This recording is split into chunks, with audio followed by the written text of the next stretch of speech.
Hello guys, today I'm gonna tell you when you should use the maximum suction power or the quiet mode in the Roomba 105. So the max plus power is the best when you have a small area to clean and if you have fully charged your appliance, because the maximum suction power is gonna take your old battery very fast. So remember, if you have a big area to clean, sometimes you have to recharge your appliance while the cleaning.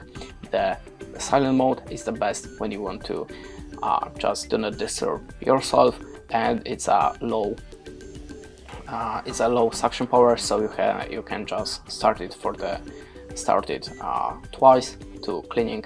And now I'm going to show you how you can change the suction power. In the first step, we have to open the My Home, then select your room you want to clean, then click on the gear icon next to this room, and there you have the suction power. And as you can see, we have the quiet and the powerful clean, the max. Basically that's it. Thanks for watching, leave us a like or a comment, and goodbye.